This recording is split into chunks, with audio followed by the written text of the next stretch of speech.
What's happening, guys?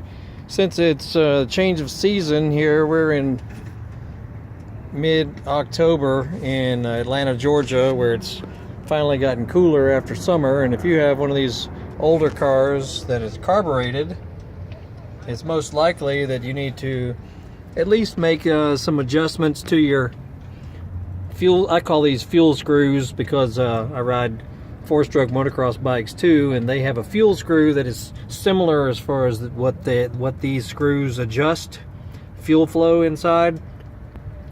So I'll refer to them as fuel screws, even though they're called other things. But yeah, when the season changes from warm to hot or hot to cold, cold to hot again, it's quite normal that you have to at least make a little adjustment to these two screws right here. And I did mine the other day because I noticed it was running just a tad bit choppy even after it was warmed up and everything. So that's usually an indication that your fuel screws need adjusting. And I use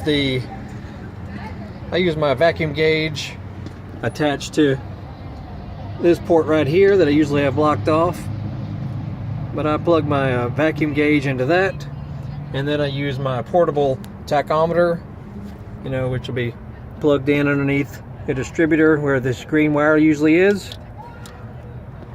Your car may be different, but it's best to use a portable tachometer because they're usually more accurate than your dash tachometer.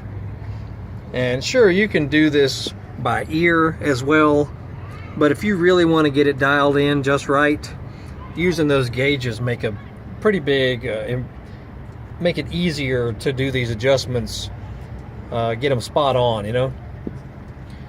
So some things you'll notice on your car if it's not adjusted correctly. Not only will it not crank easily when it's either cold or hot, it'll run a little choppy. That's what I'll call it.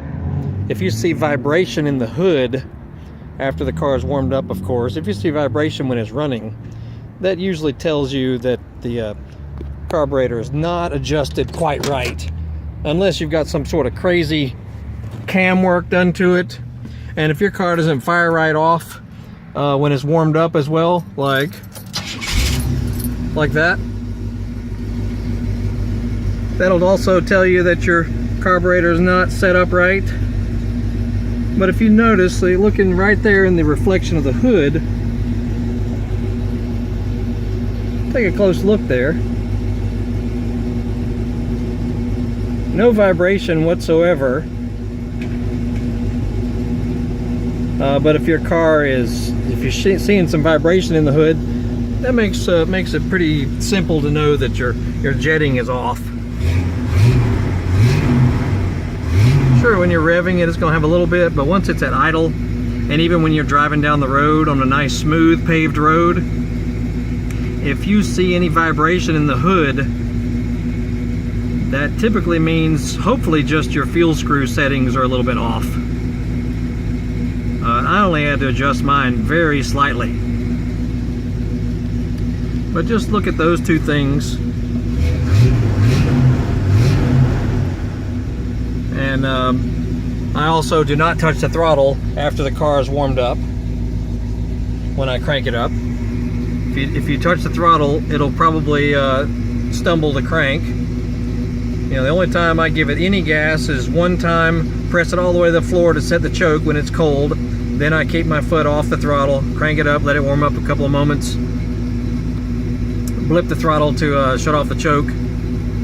Otherwise, I do not give it any gas when I'm cranking it up. And it fires right off every time.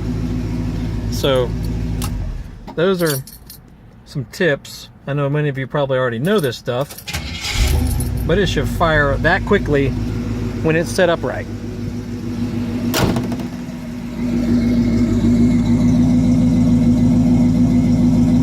It should idle smoothly. The whole car should feel, smooth. Like I'm not feeling any vibration coming through this whatsoever. Of course, I've got a stock engine, stock rebuilt 350. on this car. So it's not like it's some, you know, mad machine or whatever. But I can tell when I've got it jetted right and adjusted right, it is as smooth as anything, like it is right now. So keep an eye on your hood while you're driving. Should be silky smooth when you're riding down the road, especially on a nicely, freshly paved road. Anywho, there you go. This is my 1971 Buick Skylark Custom Coupe with a 354 barrel Edelbrock 1406 carburetor that I tuned myself. Custom interior. She runs like a champion. She ain't no show car, but she looks good from a distance, I'll tell you that. Very proud of this thing. Anywho, like, subscribe, follow, share, whatever. We got YouTube channel, Facebook page. Look for Horsepower House on Facebook. You'll see all kinds of stuff on there for motorcycles and cars and whatnot. Anywho, there you go. Y'all have a good day.